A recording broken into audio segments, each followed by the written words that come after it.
안녕하세요. 배신의 장미입니다. 오늘 이야기는 다소 특이하게 결혼을 했고 그리고 엄청 특이한 시어머니와 시누이를 만난 한 여성분의 사연인데요. 연애부터 결혼 그리고 시집살이가 심상치 않습니다. 과연 이 사연자분에게 어떤 사정이 있었는지 사연 속으로 들어가 보겠습니다. 저는 30대 후반의 여성입니다. 남편이 있고 아들을 하나 키우고 있어요. 저는 금융 쪽에서 일하고 있고 남편은 영업 쪽 일을 하고 있습니다. 결혼 전이나 결혼 후에나 저를 사랑하는지 아닌지도 모를 남편이었는데 요즘은 저를 아껴주고 사랑해주는 것을 실감합니다. 특히나 시어머니랑 시누이랑 인연을 끊다시피 한 최근에는 더더욱 저를 많이 위해주고 챙겨주더라고요. 본인 말로는 심경에 많은 변화가 있었다고 하더군요. 남편에게 물어본 적이 있습니다. 소, 닭 보듯 했으면서 왜 사람이 180도 변한 것이냐고 말이죠. 남편이 그러더군요.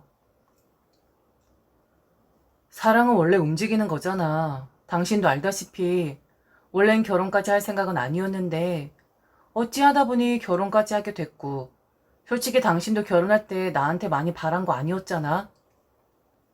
그런데 살다 보니까 당신이 너무너무 좋은 사람인 거 알겠더라고. 역시 아내는 외모보다 마음씨가 중요한 거였어. 다행히 난 그걸 늦지 않게 깨달은 것이고 내가 운이 좋은 거지. 당신 같은 사람 만나서 잘 살고 있으니까. 미안해. 그리고 고마워. 남이 들으면 헛구역이 날 만큼 느끼하겠지만 저는 눈물이 앞을 가릴 정도로 기쁘고 가슴이 벅차 올랐습니다. 세상에 아무도 내 편이 없었는데 기댈 수 있는 내 편 한 명이 생긴 것이죠. 사실 저는 부모님이 불의의 사고로 대학 신입생 때 돌아가시고 그 뒤로 쭉 혼자였었거든요.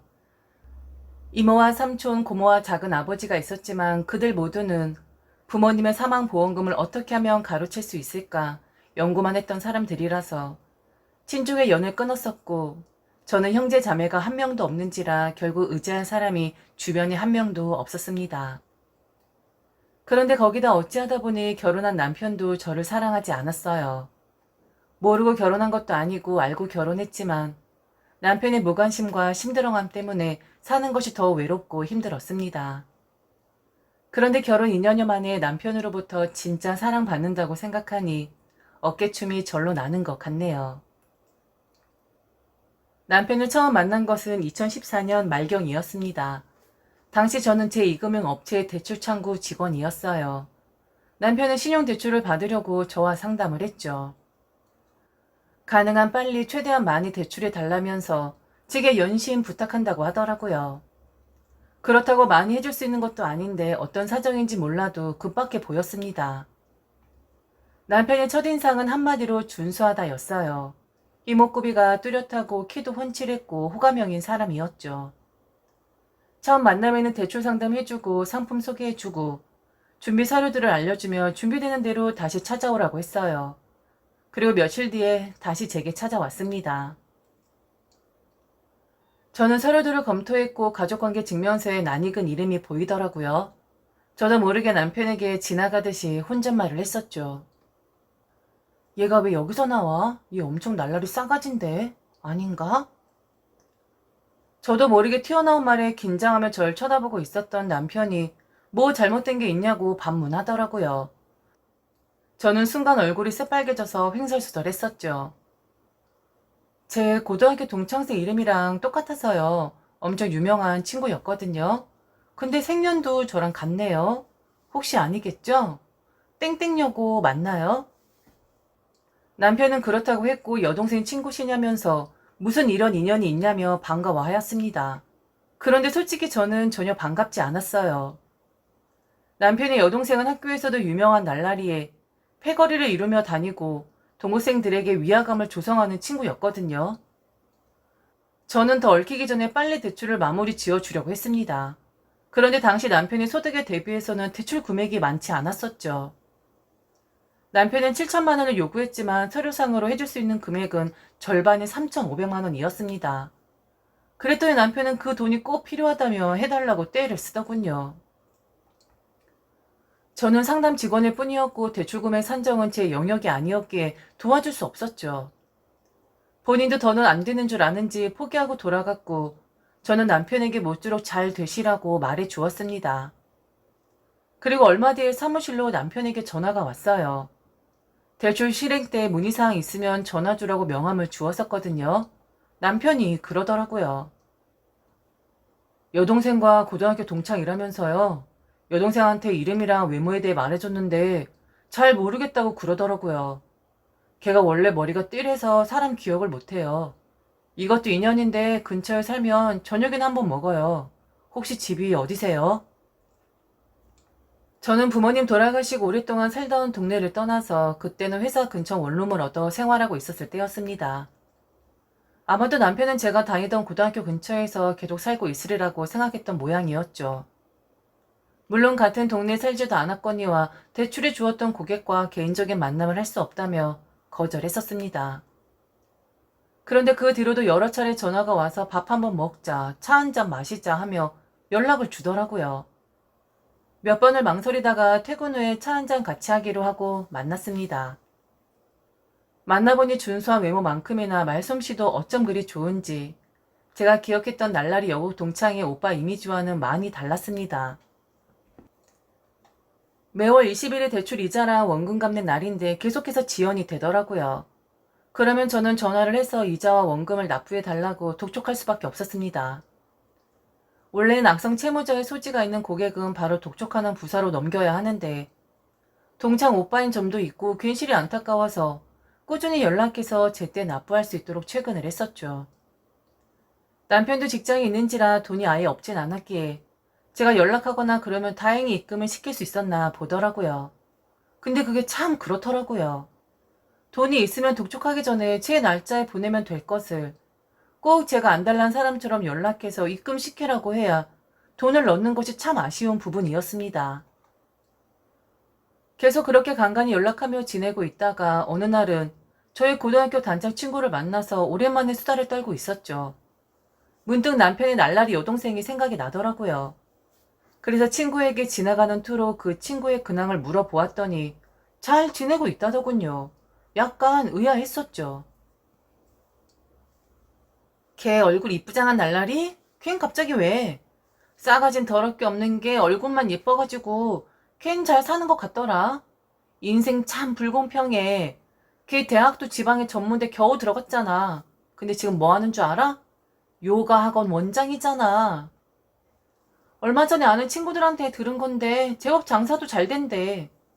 학교 다닐 때 집 맘에 안 든다고 애들 무리지어 다니면서 왕따 시키고 뺨도 때리고 하더니만 어떻게 그런 애가 더 잘 될 수가 있는 건지 세상 참 아이러니하다. 너도 걔 때문에 피해봤잖아. 왜? 갑자기 복수라도 하려고? 제가 무슨 힘이 있어서 복수를 하겠나요? 그냥 웃고 말았죠. 사실 나중에 제게는 시누이가 되는 그녀 때문에 학교 다닐 때 마음고생 많았었습니다. 지금 생각해보면 무서워할 것도 없었고 진짜 별것 아닌 것인데 어린 마음에 시누이가 무서워서 그 앞에서는 고개도 제대로 못 들고 피해 다녔던 것 같아요. 학교 다닐 때 시누이가 저를 괴롭힌 이유는 뭐 대단한 것은 아니었던 것 같습니다. 그냥 절 보면 찐따 같고 답답해 보인다는 이유 때문이었죠. 가령 저보고 얼굴도 못생겼고 냄새나게 생겼다고 놀리곤 했었죠. 그때는 애들 앞에서 그 망신을 당하니 학교 가기가 꽤나 무서웠습니다. 다행히 2, 3학년 때는 다른 반이었기에 직접적인 괴롭힘은 피할 수 있었죠. 졸업하고 나서도 고교 친구들끼리 만나면 그녀에 대한 이야기는 늘 관심사였습니다. 워낙 학교에서 유명 인사였던 이유였죠. 그런데 그녀의 오빠랑 어쨌거나 연결이 될 수밖에 없는 상황이라 입에 올리기 싫어도 근황에 대해 물어봤었네요. 그런데 여동생은 그렇게 잘 나가는데 오빠는 왜 빚에 허덕이는지 궁금하더라고요. 저는 집안이 어려워서 생계형 대출인 줄 알고 있었거든요. 하기사 또 보면 차 타고 다니는 거나 옷 입는 거나 남편이 엄청 없어 보이진 않았었습니다. 어쨌거나 남편에 대해 신경이 많이 쓰였습니다. 어김없이 상환일은 다가왔는데 남편은 여지없이 또 날짜를 어기더라고요. 전화해서 독촉하니 깜빡했다면서 3, 4일만 기다려달라고 하더라고요. 그러면서 이번에는 저녁에는 한번 먹자고 했습니다. 저는 거절했지만 남편은 고마워서 밥 한번 사는 거라고 부담 없이 나와달라고 너스레를 떨기에 한 번 더 만나고 싶기도 하고 그래서 나갔습니다. 왠지 모를 설레임 그런 것이 있었거든요. 그때껏 연애 한번 못해본 쑥맥 멍충이가 짝사랑 비슷한 것에 빠진 것이었죠. 계속 생각나고 전화 한번 해보고 싶고 이자 원금 상환날이 기다려지고 그랬었습니다. 그러니 남편이 만나자고 했을 때 내색은 안 했지만 내심 기뻤던 것도 사실이고요. 만나서 저녁을 먹으며 이런저런 이야기를 하다가 저는 남편에게 대출을 받아서 어디에 쓴 것인지 넌지시 물어보았습니다. 남편이 별것 아니라는 듯이 말해주더라고요. 말해주는 게 뭐 어려운 일이라고요. 제가 주식을 좀 배웠는데 100만 원, 200만 원씩 하다 보니까 너무 판돈이 작아서 판돈을 좀 높여볼까 해서 여기저기 대출 받아서 했는데 결과는 뭐 꽝이었죠. 급등주 따라 들어갔다가 상장 폐지돼서 휴지 됐네요. 그 뒤로 카드 단기 대출 받아서 돌려막기 하고 있었는데 그것도 여간 신경 쓰이는 게 아니라서 그래서 제 금융권 대출 받은 거예요. 그 돈을 안전한 주식에 넣어두고 매달 1금융권이랑 그쪽 저축은 원금이자 갖고 있는 거고요. 그 돈 마련하려면 주식 조금씩 팔아야 하는데 그게 꼭 제때 못 팔아서 은행에서 연락 오면 부랴부랴 팔아서 돈 갚는 거죠. 뭐 언젠간 해결되겠죠. 그랬구나 싶었습니다. 엄청 드라마틱한 사연은 없었고 주식하다가 그런 것이었죠. 저는 그런 남편에게 동창생 이야기를 해보았어요. 지난번에 그쪽 여동생이 학교 동창이라고 말씀드렸었죠. 제가 듣기로는 요가학원 원장이라고 하던데요. 장사도 제법 잘 된다고 하던데. 차라리 여동생에게 말해서 돈 좀 융통해 보시는 게 어떨까 싶네요. 이자 비용도 만만치 않으니까요. 남편이 그러더군요. 걔도 속빈 강정이에요. 돈 없어요. 그거 저희 아버지가 차려주신 건데 정확히 말하면 아버지가 투자하고 수익금은 아버지 계좌로 들어가고 동생은 아버지에게 용돈 받아 쓰고 있죠. 그러니 돈이 없고요. 그럼 아버지는 어떤 사람이냐? 제 아버지지만 세상에 둘도 없는 수전노의 악덕 사채업자 수준이시죠. 저랑 여동생 등에 빨대 꽂고 쪽쪽 빨아드시는 그런 분이에요. 여하튼 저희 집에서는 돈은 오직 아버지만 가지고 있고 어머니나 저나 여동생이나 모두 빈털터리입니다. 말씀은 아버지 돌아가시면 다 저와 여동생 재산이라고 하시긴 하는데 글쎄요. 또 모르죠. 어디 딴 곳에 유산 상속자가 있을지도 모르고 아버지 최소한 30년은 더 사실 것 같고 그때까지 한 푼도 안 내놓으실 거예요. 이해가 안 가겠지만 그냥 평범한 아버지 아니에요. 그쪽 부모님이랑 비교 많이 되죠? 그런 사정이 있더라고요. 당신은 참 특이한 집이라는 생각이 들었습니다. 남편은 아버지에게는 차마 돈을 해달라고 못하겠다고 하더군요. 그러다가 재떨이 날아온다면서 사람 좋게 웃어 제꼈습니다. 저는 딱히 부모님에 대해서는 할 말이 없었기에 그냥 짤막하게 두 분이 좀 일찍 하늘로 가셨다고 말했죠. 그렇게 머쓱한 분위기에서 두 번째 만남을 마쳤어요. 그 뒤로 한동안 남편을 볼 일은 없었습니다. 다음 달부터 이자 원금을 잘 내기 시작했거든요. 전화 통화라도 한번 해보고 싶은데 기회를 안 주더군요. 그리움은 조금씩 더 커지는데 제가 뭐라고 먼저 연락을 하겠으며 연락해서 무슨 말을 할까 싶었습니다. 시간이 지나 점차 남편에 대한 미련을 놓을 때쯤 웬일로 제 날짜에 돈이 안 들어와 있는 것입니다. 저는 그게 참 기쁘더라고요. 그래서 냉큼 전화를 했습니다. 미처 주식을 못 파셨나봐요. 이번 달 이자 원금 밀리셨네요. 한 3일 정도만 기다리면 되나요? 저도 위에 보고를 해야 해서요. 그랬더니 남편이 절절 매는 목소리로 말하더군요. 정말 미안한데 이번 달 내야 하는 돈 다음 달에 한꺼번에 내면 안 될까요? 지금 한 종목에 몰빵해 놨는데 손실이 너무 커서 당장 팔 수도 없고 올라올 때까지 기다려 보려고요. 다음 달에 꼭 낼 수 있어요. 이미 여러 번 날짜를 지키지 않았기 때문에 한 달 이상 연체가 되어버리면 추신부서로 이관해야 했고 그렇다고 주식으로 손실이 많다는데 팔아서 갚으라고 하기도 민망하더라고요. 그래서 남편에게 약간의 호의를 베풀기로 했습니다. 어차피 동창 친구 오빠시고 사정을 다 이해하니까 이번 달은 제가 대신 내드릴게요. 대신 다음 달 입금 때 제게 돈 넣어주시고요. 절대로 미루지 마세요. 납부 기간을 자주 어기셔서 다음번에는 진짜 추신부서로 넘어가요. 남편은 고맙다며 밥을 사겠다고 했고 저는 이끌림에 나가게 되었습니다. 그러면서 자연스럽게 자주 만나게 되었고 사적으로 전화통화도 하게 되었죠. 전 솔직히 너무 좋았어요. 고객이 아니라 멋진 썸남처럼 느껴졌거든요. 밤늦도록 통화하면서 저에 대한 이야기도 슬슬 하게 되고 남편에 대해서도 점차 알아갔죠. 저는 그러면서 남편이 이자 원금에 대해서 자주 갚아주기 시작했습니다. 남편이 떨어진 주식이 쉽게 회복되지 않았고 남편은 제가 원금 이자 부분만 몇 개월 해결해주면 값이 오를 때 한꺼번에 해결해준다고 했거든요. 저는 남편을 믿었고 그렇게 해서라도 관계를 이어갈 수 있으면 나쁘지 않다고 생각했어요. 저 또한 남편에게 흑심이라면 흑심을 품고 있었기 때문이었습니다. 결국 4년 내내 제가 남편의 은행 빚을 다 갚아주게 되는 지경에 이르렀거든요. 그러면서 남편은 거기에 대해서는 한마디도 안 했죠. 그게 좀 섭섭하긴 했지만 제가 좋아서 한 일인데 어쩌겠나요. 이자 원금을 다 갚던 날 저는 남편에게 말했죠. 오늘이 마지막 돈 갚는 날이었다고요. 남편은 미처 몰랐다는 듯이 깜짝 놀라더라고요. 오늘이 그날이었어? 고맙다 정말.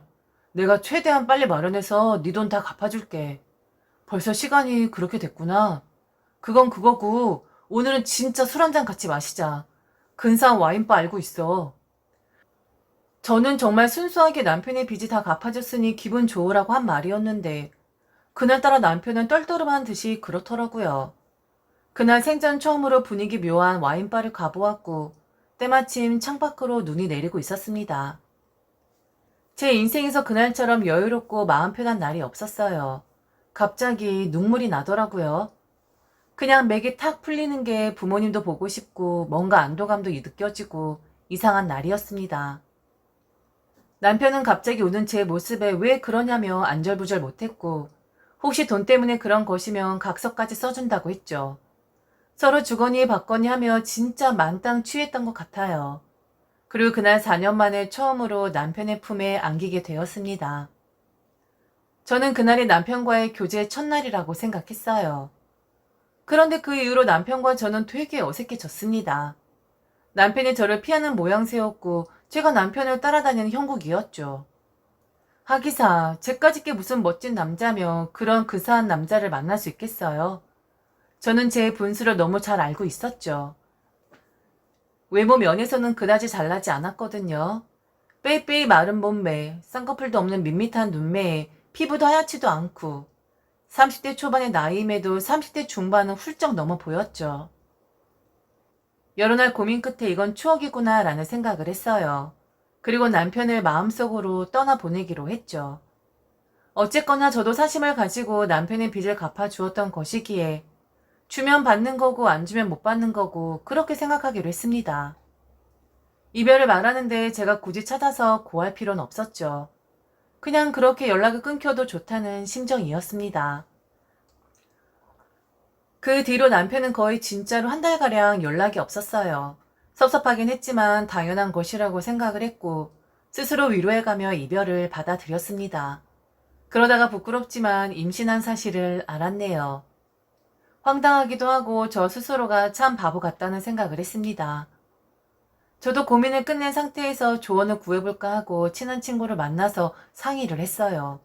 물론 남편에 대해서는 누군지 말 안 했죠. 저는 친구에게 미혼모의 삶을 살겠다라고 했고 친구는 저보고 환장할 것이라고 타박하면서 진심으로 울어줬죠. 친구는 일찍 결혼해서 출산의 경험이 있었기에 저를 도와주겠다고 했습니다. 진짜 엄청난 응원군을 만난 심정이었죠. 그렇게 저는 친구와 둘이서 임신 관리를 했고 배가 불러올 무렵에 저축은행에는 휴직계를 냈습니다. 건강상의 이유라고 둘러댔는데 다행히 1년간의 시간을 주더라고요. 그냥 나가라고 할 줄 알았는데 제가 좀 상부에 잘 보였던 모양입니다. 그러던 어느 날 낯선 번호로 전화가 왔고 긴가민가 하고 받았는데 남편이었습니다. 화를 내더라고요. 전화번호도 바꾸고 잠적은 왜 한 건데? 은행에 전화했더니 건강세 휴직했다고 해서 내가 얼마나 놀라는 줄 알아? 내 여동생 통해서 너랑 친했던 동창들에게 물어서 전화번호 겨우 알아냈네. 도대체 무슨 일이야? 그럴 린 없겠지만 혹시 나랑 관계된 일이야? 고등학교 동창 여자 중에 누가 제 전화번호를 알아갔다고 친한 친구에게 이야기를 들었던 터라 혹시나 남편에게 전화가 오는 것은 아닐까 일말의 기대가 있었는데 남편이 맞았던 것이죠. 저는 남편을 만나서 그간의 사정을 이야기했어요. 허심탄회하게요. 그러면서 미혼모의 길은 제가 선택한 것이고 남편에게 책임질 생각이 없다고 했죠. 그리고 혹시라도 육아하게 되면 돈이 많이 들지 모르니 시간 되면 돈이나 좀 일부 갚아달라고 너저분 떨지 않고 진짜 쿨하게 말해줬죠. 남편은 입을 벌리고 황당하다는 듯이 말을 잇지를 못하더라고요. 남편은 생각할 시간을 달라면서 며칠 연락이 없더니만 전혀 기대치 않던 결혼을 하자고 했습니다.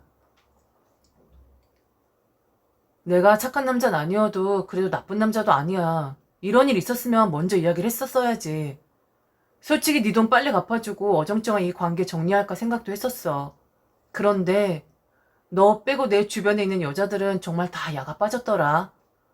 그래서 나도 고민할 시간이 필요했고 너랑 진지하게 만나볼 생각으로 전화했었는데 전화번호는 없는 번호라고 나오고 그래서 은행에 전화했더니 건강상의 이유로 휴직했다고 하니 머릿속이 하얘지더라고. 그리고 설마 했어. 그렇게 임신이 될 줄은 말이야. 아무튼 다 지난 일이고 어쩔 수 없지 뭐. 결혼해야지. 나 최소한의 책임은 질 줄 아는 사람이라고. 그렇게 저는 남편의 주도하에 얼떨결에 결혼하게 되었네요. 친한 친구는 남편의 존재를 알았고 그 남자가 고등학교 때 날라리 동창의 오빠인 것을 알고는 뒤로 넘어가려고 하더라고요. 너 걔가 어떤 애인지 몰라서 그래? 걔 보통 넘는 애잖아. 반반한 거 믿고 남자한테만 살랑살랑 거리고 지 친구들한테는 얼마나 못되게 구는 앤데 걔 성격 그대로란다. 최근에 다른 친구 만났을 때 소문 들었는데 그렇게 여우짓 많이 하고 다닌대. 이 남자 저 남자 찝쩍거리면서 간 보는 건 여전하고 싸가지가 바가지라더라. 너 어쩌려고 그러냐? 설마 하니 이제 옳게 될 사람에게 그렇게 하기야 하겠냐며 웃어 넘겨주었습니다. 그리고 결혼식 전에 인사 갔을 때 드디어 만나게 되었어요. 그땐 배가 한창 불러 있었죠. 시아버지는 그런대로 저를 인정해 주시는 것 같았는데 시어머니와 동창 시누이는 표정에서 마음에 안 든다는 표시가 뚝뚝 떨어졌습니다. 두 사람 다 저를 고깝게 쳐다보지도 않았고 제게 한마디 하려고 귀에만 보고 있는 것 같았어요. 첫 인사를 마치고 며칠 뒤에 남편이 그러더군요. 우리 어머니랑 여동생은 내가 이렇게 결혼할 줄 몰랐나 봐. 내가 뭐 그렇게 대단한 것도 아닌데 내가 좀 더 똑똑하고 잘난 여자를 만났을 거라나 뭐라나. 그러면서 내가 발목 잡혔다고 생각하더라고. 그게 아니라고 그렇게 말해도 소용이 없네. 혹시 뭐라고 하거든 그냥 참고 넘겨. 나도 계속해서 너에게 해코지 말라고 말은 할 텐데 혹시 나 모르게 그러더라도 네가 이해 좀 해줘. 그리고 우리 아버지 자린고비에 완전 수저노라고 말했었지. 그런데 노망 드셨나? 이번에 전세자금 쓰라고 통장 하나 주시더니만 네 돈으로 혼수하게 하지 말라고 3천만 원 별도로 주시더라. 이걸로 우리 사이에 저축은행 빚은 퉁쳐도 되겠지? 어차피 부부 될 거니까 네 돈이 내 돈이고 내 돈이 네 돈이니까 말이야. 아버지가 그러더라고. 나 보고 여자 보는 눈이 있다네. 어떻게 당신같이 참한 여자 얻을 생각을 다 했냐고 칭찬 들었어. 가족 하나 없는 제게 시아버지와 남편은 너무 고마운 사람이었습니다.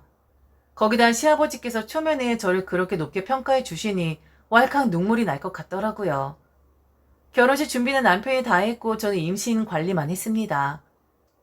일사천리로 결혼식은 진행되었고 제 주변에서는 어떻게 저렇게 멋진 남자를 숨겨놓을 수 있는 거냐고 난리도 아니었죠. 그렇게 기분이 좋을 수가 없더라고요. 행복한 나날은 계속되었고 출산도 무사히 마치고 조리원 갔다가 나온 지 며칠 안 되었을 때였습니다. 남편이 출근하고 없는 사이에 시어머니가 찾아왔습니다. 여전히 탐탁치 않은 얼굴이었죠. 아기 얼굴을 요리조리 뜯어보시더니 제게 말씀하시더군요.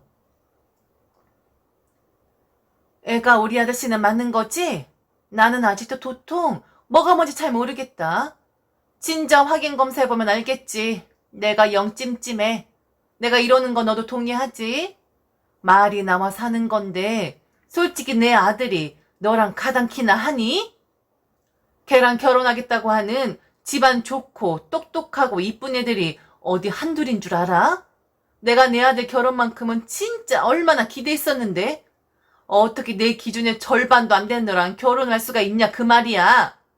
아들에게 물어도 도통 어떻게 해서 만나고 결혼했다 말도 없고 그냥 애 배서 결혼한다고 하니 내가 친인척 창피해서 얼굴도 못 들고 다녀. 어떻게 이렇게 결혼할 수가 있어? 고 하나 진배 없고 박색에다가 직업도 뭐? 대부업체에서 일한다면서? 그러더니 아기의 머리카락을 몇 가닥 챙겨 가시더군요. 그리고 남편이 손톱발톱 깎아서 보내라고 하며 친자검사 의뢰하겠다고 했습니다. 시어머니 가고 난 다음에 몇 시간을 서럽게 울었네요. 남편이 퇴근하고 들어와 퉁퉁 부어있는 저를 보고 왜 그러냐 묻더라고요. 저는 낮에 있었던 일을 이야기했더니 남편이 한숨 쉬며 말했습니다. 어떻게 들릴지 모르겠지만 어머니가 나한테 걸었던 기대가 컸던 것은 사실이야. 우리 어머니 아직도 아버지에게서 생활비 타서 쓰시거든. 아버지 없을 적엔 나랑 여동생 결혼시켜놓고 황혼이혼 하겠다고 벼르고 계셔. 평생 아버지 밑에서 돈이라면 치를 떨고 사셨거든. 재산 분할 청구해서 말년엔 떵떵거리며 사시겠다고 입에 달고 사셔. 그런데 내가 어머니 마음에 안 차는 며느리 드린다면서 몇 날 며칠 싸매고 누우시더라고. 어머니 뜻대로 해주고 자기가 이해해주라. 속이 상하고 억울하긴 했지만 남편까지 시어머니를 거들고 나서니 더는 투정을 부릴 수가 없었습니다. 친자검사 보내놓고 그렇게 우울할 수가 없었네요. 출산은 우울증이라도 온 것인지 순간 아이를 데리고 아무도 찾지 않는 곳으로 떠나고도 싶었습니다. 그러는 동안 친자검사 결과는 나왔고 당연한 결과를 받았죠. 시어머니는 그것마저도 마뜩지 않은 듯 하더라고요. 그러면서 이번에는 돈을 요구했습니다. 네가 돈이 좀 있다면서 뭐 유산 받은 거랑 결혼 비용도 한 푼 안 내놓은 걸 보면 돈은 좀 있을 테지. 거두절미하고 지참금이라고 생각하고 3천만 원만 내놔라. 어차피 혼수하고 결혼식 비용이면 네가 썼어야 하는 돈 아니니? 대신 네 시아버지에겐 이런 방구도 하지 말고 돈 언제까지 해줄 거야? 결혼 비용 한 푼 안 내놓았으니 시어머니 심정이 이해도 갔습니다. 남편에게는 시어머니의 강요가 아니라 제 마음에 우러나서 돈을 좀 드리고 싶다고 했죠. 남편은 고개를 끄덕이며 고맙다고 하더라고요. 그 뒤로 별말이 없었습니다. 아마도 시어머니가 강제적으로 요구했음을 알고도 남았을 겁니다. 돈을 건네니 시어머니는 반색을 했고 너무 좋아하시더라고요. 그러면서도 제게는 쌀쌀 맞았죠. 이건 이거고 며느리 돌인 돌인 거야. 이 돈 줬다고 괜히 뻐기거나 너 할 도리 다 했다고 생각하면 안 돼. 그리고 아들이랑 상의해서 네 시아버지 말고 나한테 매달 용돈 좀 보내라. 나도 이제 자식들 봉양 좀 받아야겠다. 근데 넌 언제 복직하는 거야? 복직하면 복직하는 대로 용돈 올려줘야 해. 그러지 말고 너 복직 전엔 50만 원, 복직 후에는 100만 원으로 하자. 연이은 시어머니의 강압적인 요구에 현기증이 다 나더라고요. 원래 씹사리가 다 이런 건가 싶기도 했고요. 이번엔 남편이 반기를 들었습니다. 그건 좀 너무한 것 아니냐면서 시어머니랑 단판을 짓겠다고 하더라고요. 저는 가뜩이나 시어머니가 저를 좋아하지도 않는데 지금보다 상황이 더 나빠질까 걱정되었고 난 괜찮으니 그렇게 하자며 남편을 설득했습니다. 고맙긴 한데 네가 뭐 죄 지은 것도 아닌데 조금 너무하다 싶네. 만약 이 이상 무리한 요구하면 그땐 내가 싸워줄게. 딱 이번까지만 어머니 요구 들어주자. 그리고 힘들면 용돈 끊어야지 어떻게 하겠어. 그 뒤로 시어머니는 쓴소리 하진 않더라고요. 안돌했습니다. 그런데 정작 문제는 신우이였죠. 낮에 예고도 없이 저희 집에 찾아와서는 패악질을 부리고 가더군요. 난 아무리 생각해도 어이가 없어. 어떻게 너 같은 찐따가 오빠랑 결혼할 수가 있는 거야? 음침하게 생겨가지고 외모도 안 돼, 집안도 안 좋아. 직업도 너 대부업체 직원이라며? 혹시 우리 오빠 약 먹이고 임신했냐? 내가 너 옳게 됐다고 하면 내 친구들이 얼마나 날 비웃는 줄 알아? 우리 오빠 인기 짱이었다고. 그런데 하필이면 왜 너야? 단도직입적으로 말할게. 그냥 너 네 자식 데리고 떠나면 안 돼? 이혼하라고 이혼. 아직 혼인신고 안 했지? 그냥 네가 오빠한테 싫다고 말해. 너 하나 없으면 끝나는 일인데 왜 우리 집안에 기어들어와서 이 분란을 만드냐고. 내 오빠는 내가 책임질 거니까 너는 네 자식 데리고 꺼지라고. 너는 내가 싫지도 않니? 네가 알다시피 내가 너랑 동급도 아니고 내가 어떻게 너보고 옳게 언니라고 하냐고 너 같은 찐따를. 너 내 경고 무시하지 마라. 내 성격 알지? 갑자기 오기가 생기더라고요. 화도 났고요. 출산한 지 몇 달 지나지도 않았고 신생아 아기가 있는 앞인데 어떻게 저렇게 표독하게 말할 수 있는지 상식적으로 납득이 안 되었죠. 저는 이판사판이라는 생각으로 쏘아 붙였습니다. 이봐 아가씨, 부부 사이를 네가 뭐라고 재단을 해? 나랑 내 남편이 콩을 쓰던 팥을 쓰던 네가 뭔 상관이야. 그리고 대부업체는 도대체 누구 발상인 거니? 어머니도 꼭 그렇게 말씀하시더라. 대부업체 아니고요. 은행원이에요. 은행. 버젓이 은행이라고. 무식한 건 옛날이나 지금이나 똑같네. 그리고 내가 너보다 많이 배웠고 사회생활도 더 해본 경험상 말인데 외모 반반하다고 다가 아니야. 네가 그렇게 예뻤으면 연예인 있었어야지. 너 그런 것도 아니잖아. 내가 시어머니가 좀 캥기지 네가 무섭겠냐? 일진놀이 그만하고 가서 요가나 해. 그리고 네가 분명 말했다. 내 자식이라고. 내 자식이 너 딸 손 타는 거 싫으니까 만지지도 마. 네 손모가지 확 끊어버리고 싶으니까. 새파랗게 질려가지고 고래고래 소리를 지르며 난리를 치더군요. 씩씩대고 간 시누이가 당연히 시어머니에게 뭘 했을 것이고 시어머니도 어쩌면 그럴 수가 있는 거냐며 말도 안 되는 트집을 잡더라고요. 그렇게 1년간을 시어머니와 시누이에게 괴롭힘 당했네요. 중간에서 남편이 시어머니와 시누이에게 말도 안 되는 잔소리 듣기도 했고요. 남편은 두 사람에게 화도 내보고 달래보기도 했지만 요지부동이었습니다. 그러다가 최근 설날 때 일이 터지고야 말았어요. 시누이가 집에 남자를 데리고 온다고 하더라고요. 명절일 다음날 결혼 허락을 받으러 온답니다. 시어머니는 제게 집에 100년 손님이 온다면서 한우 갈비부터 시작해서 겉절이까지 새로 담으라고 말하더군요. 순간적으로 제가 남편 집에 인사 갔을 때 나왔던 밥상이 생각났습니다. 머리 싸매고 누워있던 시어머니가 제게 인사 오는 것을 반길 리도 없었고 반찬 가게에서 사온 반찬으로 상을 차렸었죠. 고스란히 싱크대 위에 반찬 포장 용기가 있더라고요. 그렇게 박대했던 저에게 한우 갈비도 모자라 겉절이까지 새로 담으라 하니 어이가 없는데 마주치기도 싫은 시누이랑 결혼할 사람에게까지 업신당하기는 싫었습니다. 명절 전날 남편과 같이 시댁에 갔고 시어머니랑 시누이는 저를 보자마자 음식 준비 빨리 하라고 하며 시종 부리듯 하더라고요. 저는 시댁에 인사 간 직후로 장을 보겠다며 시댁을 나와서 미리 예약해둔 좋은 호텔로 갔습니다. 전화기 꺼놓고 한숨 실컷 자고 일어났죠.